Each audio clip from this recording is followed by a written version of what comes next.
So Domitian gave the order for John to be thrown into a vat of burning oil. They would bind an individual and they would lower him a little bit at a time into the oil, rather than just dump him into it. He was banished there for preaching the gospel of Jesus Christ. So like Peter and like Paul, he was persecuted by the Roman Empire.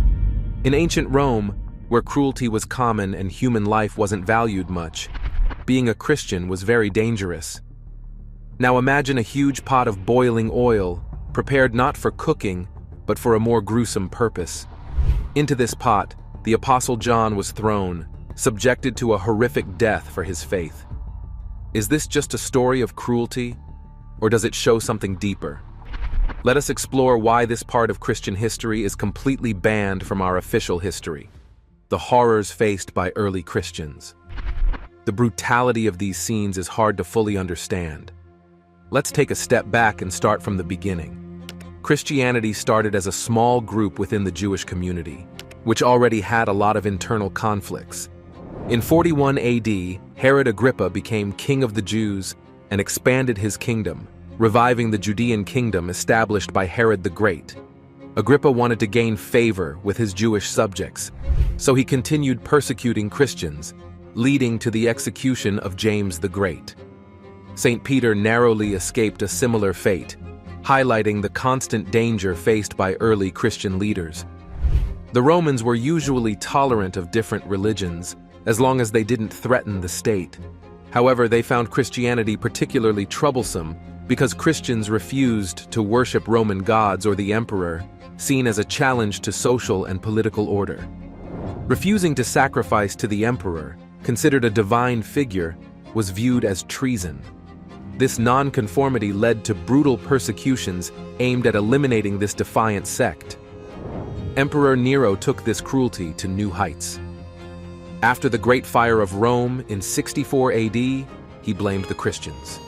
Historian Tacitus recorded that Christians were executed in horrific ways, crucified, torn apart by dogs, or set on fire as human torches. Nero's sadistic actions set a precedent for future emperors. The most systematic persecution occurred under Emperor Decius in the mid-3 RD century. Decius issued an edict requiring all citizens to perform a public sacrifice to the Roman gods and obtain a certificate of compliance. This edict forced Christians into a dire choice: renounce their faith or face death. Many succumbed to the pressure, while others went into hiding or faced martyrdom. Decius's persecution highlighted the vulnerability of the Christian community and the extreme measures the Roman state would take to enforce religious conformity. Emperor Valerian's persecution of Christians marked one of the most brutal periods for early believers in the Roman Empire. Starting in 257 AD, Valerian issued edicts that targeted Christian leaders and the broader community. His main goal was to force Christians to worship the Roman gods, which he believed would restore the favor of the gods and stabilize the empire. Valerian's first edict demanded that Christian clergy perform sacrifices to the Roman gods. Failure to comply resulted in execution. This edict also banned Christian gatherings, aiming to disrupt their communal worship and solidarity. Many leaders who refused to sacrifice were arrested, tortured, and executed. This wave of persecution saw the arrest of prominent figures like Cyprian, the Bishop of Carthage. Despite the dangers, Cyprian continued to encourage his followers, emphasizing faith and unity. He was eventually executed in 258 AD, becoming a martyr and a symbol of steadfast faith for Christians. The second edict, issued in 258 AD, intensified the persecution. It extended the death penalty to bishops, priests, and deacons. Valerian also ordered the confiscation of Christian property, stripping wealthy Christians of their possessions and social status. This not only targeted the religious leaders, but also aimed to weaken the Christian community economically and socially. The edict led to more arrests and executions, and many Christians faced severe punishments, including exile and forced labor. One of the most notable episodes during this persecution was the martyrdom of Lawrence, a deacon in Rome. Lawrence was responsible for the church's treasures, which were used to help the poor.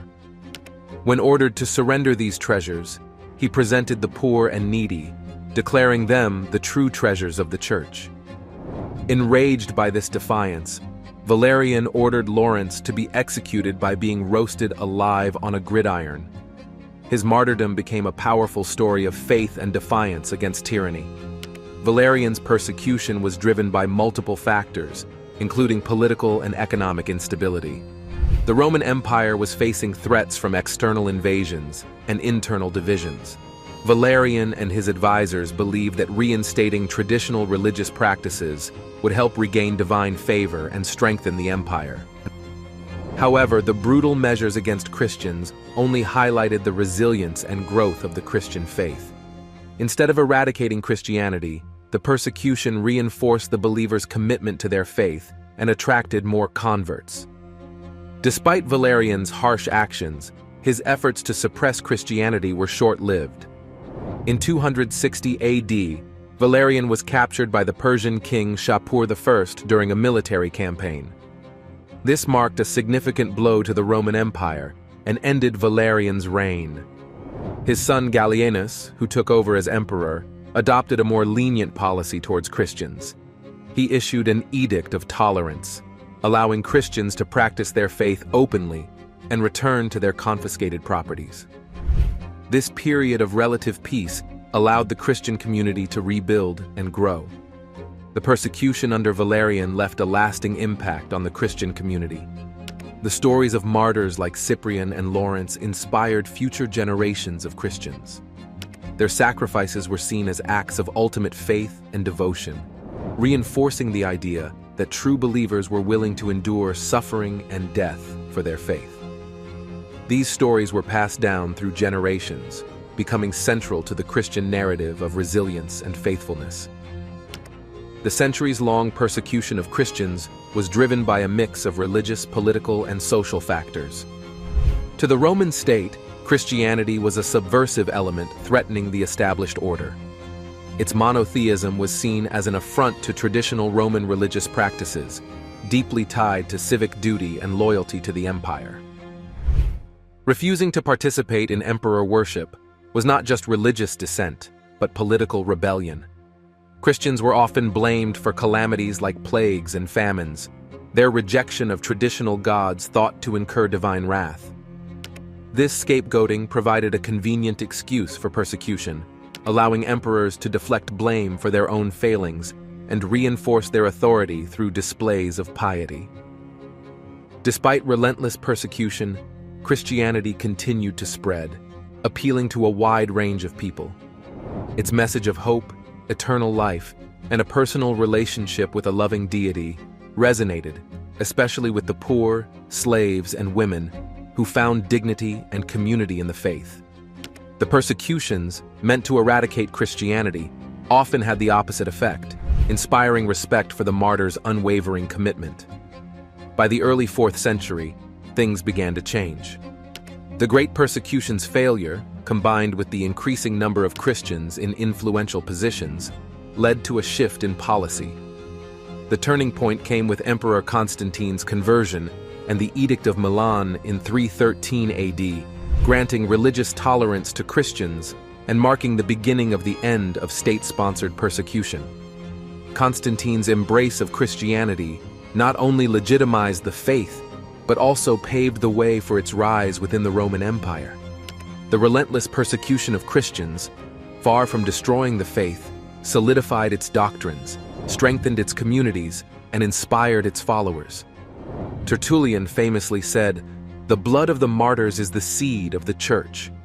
Christianity's resilience and growth, despite severe opposition, show its strong faith, hope, and perseverance through its most renowned apostles.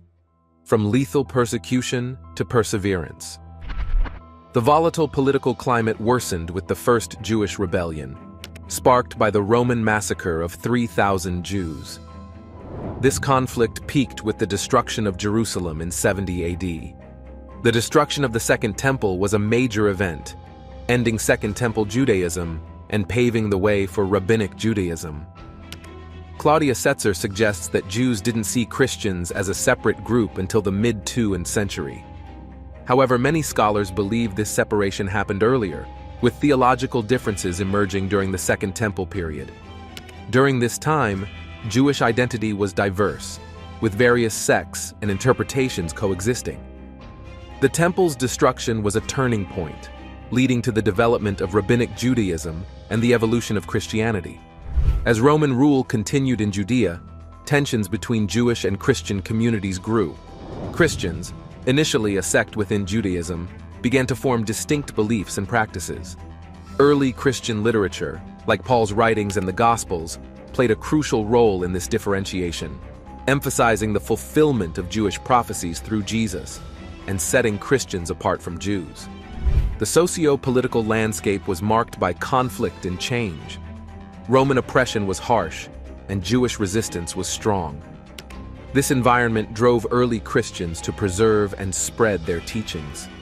The destruction of Jerusalem and the Temple shattered Jewish worship and dispersed Christian communities throughout the Roman Empire, carrying their theological framework and missionary zeal. The execution of James the Just was significant, highlighting the precarious position of early Christians, caught between Roman policies and Jewish authorities.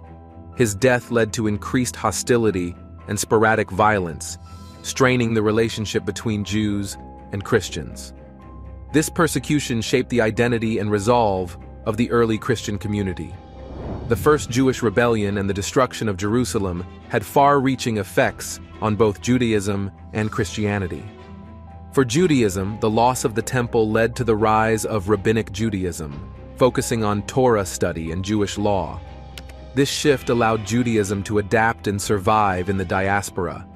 Early Christian apologists and church fathers, like Justin Martyr and Irenaeus, sought to define a distinct Christian identity, often in opposition to Jewish beliefs. Their works aimed to establish orthodoxy and combat heresies within the Christian community, providing a clear framework for belief and practice. Despite the growing divide, Jews and Christians continued to interact. In some communities, they engaged in dialogue and shared spaces and cultural practices. Early Christian liturgy was influenced by Jewish worship practices, and many early Christian converts were Jews. This shared heritage is reflected in the New Testament, which draws extensively on the Hebrew Scriptures and Jewish traditions. The evolution of religious identities. Post-destruction. For Jews, the loss of the Temple and the dispersion of the Jewish population necessitated a rethinking of religious and communal life. The development of Rabbinic Judaism, with its emphasis on Torah study and observance of Jewish law, provided a framework for maintaining Jewish identity and continuity in the diaspora. This new form of Judaism was adaptable and resilient, allowing Jewish communities to thrive in diverse and often challenging environments. The period following the destruction of Jerusalem was marked by a series of rebellions and uprisings as Jewish groups continued to resist Roman rule. These conflicts, including the Bar Kokhba revolt in the early 2nd century, further strained the relationship between Jews and Christians. The Roman response to these revolts was brutal, resulting in significant loss of life and further dispersion of the Jewish population. The aftermath of these conflicts saw the consolidation of rabbinic authority and the further marginalization of Jewish Christian groups. The evolving relationship between Jews and Christians in the post-Temple period was characterized by both conflict and coexistence.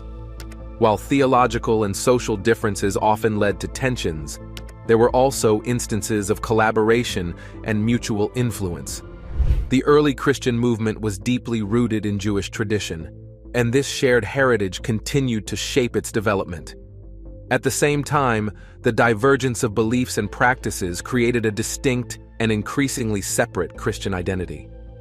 The Roman Empire's role in this period of transition was significant.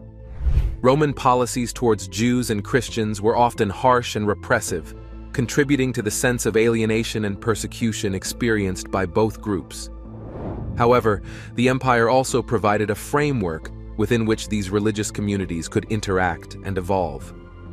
the spread of Christianity throughout the Roman world was facilitated by the empire's infrastructure and communication networks, allowing for the rapid dissemination of ideas and texts. The period from the death of Herod Agrippa to the aftermath of the First Jewish Rebellion was one of profound transformation for both Judaism and Christianity. The events of this era, including the destruction of Jerusalem and the Temple, were pivotal in shaping the future trajectory of these two religious traditions. The emergence of Rabbinic Judaism and the consolidation of early Christianity were responses to the challenges and opportunities of this tumultuous period. As these communities navigated the complexities of their relationship with each other and with the Roman Empire, they laid the foundations for their future development and growth. The interplay of theological, social, and political factors during this period highlights the dynamic and evolving nature of religious identity. The early Christians, in defining themselves in opposition to both Roman authority and Jewish tradition, forged a distinct and enduring religious movement. Similarly, the development of Rabbinic Judaism as a response to the loss of the Temple and the challenges of diaspora life was a testament to the resilience and adaptability of the Jewish people. The legacy of this period of transition continues to shape the religious landscape of the modern world, as both Judaism and Christianity trace their origins back to these formative years of conflict, adaptation, and transformation. Unlike the fate of his fellow apostles, John's survival highlights a unique kind of suffering. He endured hardships and survived, while others perished. His life mirrored that of a martyr, even if not technically one. He was a model of sacrifice, saved from true martyrdom multiple times by divine intervention. John and his brother James were among Jesus' more fiery disciples. Artistic interpretations and first-hand accounts often present a skewed image of John, failing to capture his true nature. This period of transition continues to influence the modern religious landscape, with Judaism and Christianity tracing their roots back to these formative years of conflict and adaptation. The powerful transformation of John. John and James, the sons of thunder, were known for their strong and fiery personalities. As fishermen, they were likely used to the rough and demanding nature of their work, which contributed to their boldness. This boldness was evident in their actions and requests. One significant moment was when Jesus was heading to Jerusalem. A Samaritan village did not welcome them because they were traveling to Jerusalem. John and James, feeling rejected and insulted, asked Jesus if they should call down fire from heaven to destroy the village. This reaction showed their intense zeal, but also their lack of understanding of Jesus' mission of love and mercy. Jesus rebuked them, teaching them that he came to save lives, not destroy them. Their ambition was also clear when they asked Jesus to grant them the honor of sitting at his right and left in his glory. This request angered the other disciples, and Jesus used it as a teaching moment about true greatness, which comes from serving others rather than seeking power. Despite their flaws, John and James were deeply committed to Jesus. They were part of his inner circle, witnessing key moments like the Transfiguration and the raising of Jairus' daughter. These experiences deeply influenced them and helped shape their understanding of Jesus' teachings. John, often referred to as the disciple whom Jesus loved, showed remarkable transformation over time. His writings, especially the Gospel of John and his letters, are filled with themes of love, light, and truth. He emphasized the importance of loving one another, reflecting the deep change in his character from a son of thunder to an apostle of love. His messages about love and compassion have had a lasting impact on Christian teachings. James, known as James the Greater, also demonstrated great courage and faith. He was the first apostle to be martyred, beheaded by King Herod Agrippa I. His willingness to face death for his faith highlighted his commitment and bravery. John's later years were marked by his exile to the island of Patmos, where he wrote the Book of Revelation. This work, filled with vivid and symbolic visions, has been a source of hope and inspiration for Christians throughout the centuries. John's long life, dying a natural death, unlike many other apostles who faced violent ends, was seen as a sign of divine favor and protection.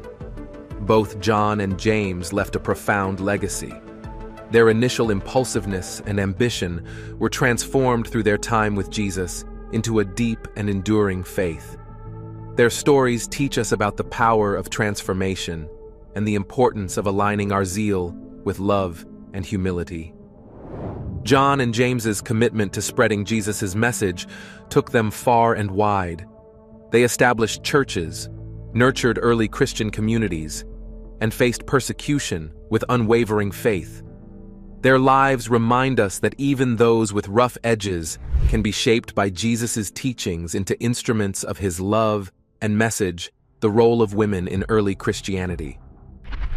While the early Christian men, like John, James, and Paul, are often talked about the most, the women who followed Jesus and supported the new faith were incredibly important too. Their stories show us just how vital they were in helping Christianity grow, even if their names aren't as famous. Women like Mary Magdalene, Joanna, and Susanna were among Jesus' first followers. They supported his work and followed him, showing great faith and dedication. Mary Magdalene, in particular, played a very special role. She was the first person to see Jesus after he rose from the dead and was the one who told the other disciples about it. This made her a very significant figure because the resurrection is such a central part of Christianity. The letters written by Paul, which are part of the New Testament, mention several women who were leaders in the early Christian communities. One of these women was Phoebe, who was called a deacon and was known for helping many people, including Paul. Another key figure was Priscilla, who worked with her husband Aquila. They were missionaries who traveled and taught others about Jesus. Priscilla and Aquila even taught a man named Apollos, who became a great teacher in the church. Their home was also a gathering place for other Christians, showing how important hospitality was in spreading the faith. In the book of Acts, which tells the story of the early church, we read about Lydia. She was a wealthy woman who sold purple cloth, which was very expensive at the time. She listened to Paul's preaching and decided to become a Christian. Lydia invited Paul and his friends to stay at her home, which then became a central spot for Christians in the city of Philippi. Another woman, named Tabitha, or Dorcas, was known for her good deeds and charity. She helped many people in her town of Joppa, and when she died, Peter brought her back to life. This miracle showed how valued she was in her community. Despite living in a time when women didn't have many rights or public roles, early Christianity offered them a new and empowering place. The early Christian community was like a family, where everyone was equal before God. This was very different from the rest of society, and was very attractive to many women who found a sense of purpose and dignity within the church. The persecution of Christians often showed just how brave these women were.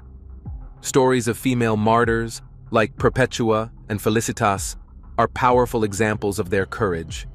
Perpetua was a young noblewoman, and Felicitas was a slave. They were martyred together in Carthage in 203 AD. Their story, which they wrote down while in prison, shows their strong faith and the unity of the Christian community. They faced death with courage and hope, inspiring many others. Even though the Roman Empire was a harsh place for Christians, women found ways to lead and support their faith. They helped set up early churches, provided care for the sick and poor, and taught others about Jesus. Their roles were essential, even if they aren't always highlighted in history. One reason why Christianity appealed to many women was because of its message of equality and love. In the church, women could be leaders, teachers, and important members of the community. This was a big change from the rest of society, where women often had limited roles. The church offered them a place where they could make a difference and be respected. The stories of women martyrs, like Perpetua and Felicitas, also show how strong and dedicated these women were. Despite the threat of death, they held on to their faith and became examples of courage for other Christians. Their stories were passed down through the generations, inspiring others to stay strong in their beliefs. In addition to these famous figures, Many other women played crucial roles in the everyday life of the early church. They hosted gatherings, shared their homes, and provided financial support. These acts of hospitality and generosity helped the Christian community grow and thrive.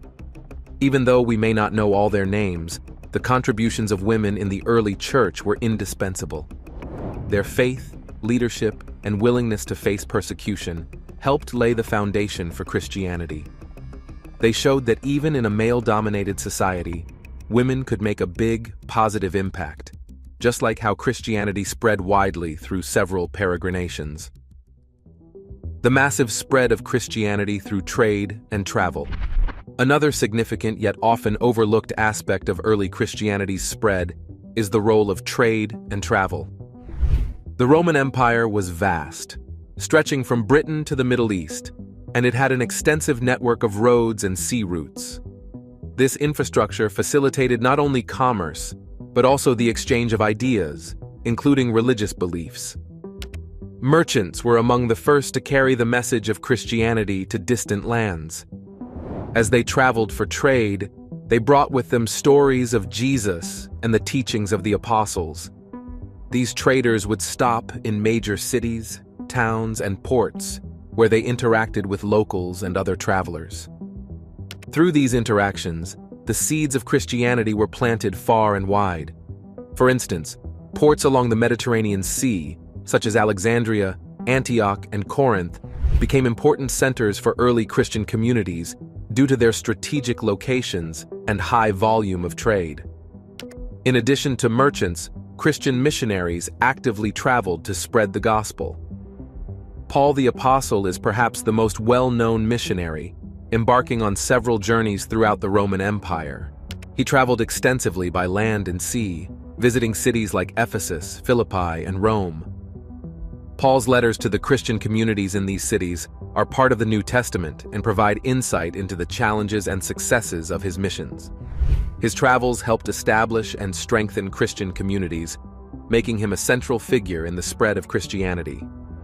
Another notable missionary was Thomas the Apostle. According to tradition, Thomas traveled as far as India, bringing Christianity to the Indian subcontinent. His journey demonstrates the far-reaching impact of missionary work and the willingness of early Christians to venture into unfamiliar territories to spread their faith. Travel was not limited to apostles and missionaries. Ordinary Christians also played a crucial role in spreading the faith as they moved for various reasons, such as fleeing persecution, seeking better economic opportunities, or joining family members in different regions. These migrations led to the establishment of Christian communities in diverse locations. For example, many Christians fled to northern Africa, where they established vibrant communities in cities like Carthage and Alexandria. These communities became centers of theological learning and debate, further enriching the Christian tradition. The early Christian practice of hospitality also contributed to the spread of the faith. Christians were known for their kindness and generosity towards strangers, often opening their homes to travelers. This hospitality created opportunities for sharing the gospel with those who might not have encountered it otherwise. Travelers who experienced Christian hospitality were often impressed by the sense of community and love, which drew them to the faith. One of the key factors in the spread of Christianity was the use of common languages. Greek and Latin were widely spoken across the Roman Empire, allowing for easier communication and dissemination of Christian texts. The New Testament was written in Greek, making it accessible to many people throughout the empire. This linguistic unity helped spread Christian teachings more effectively. Christianity also spread through the Roman military. Soldiers stationed in different parts of the empire encountered Christianity and often converted. These soldier converts then carried their new faith with them as they moved to different postings, further spreading Christianity. The presence of Christians within the Roman military provided a unique opportunity for the faith to reach diverse and distant regions. Art and symbolism played a significant role in spreading Christian beliefs as well. Early Christians used symbols like the fish, ichthys, the anchor, and the chi rho to identify themselves and convey their faith discreetly. These symbols were simple yet powerful, easily recognized by fellow believers and those interested in the new faith. Christian art, such as frescoes and mosaics, depicted biblical scenes and stories, making the teachings more accessible to those who were illiterate. What do you think? How has the transformative message of Jesus influenced your understanding of faith? Share your thoughts, like, comment, and subscribe for more insightful discussions.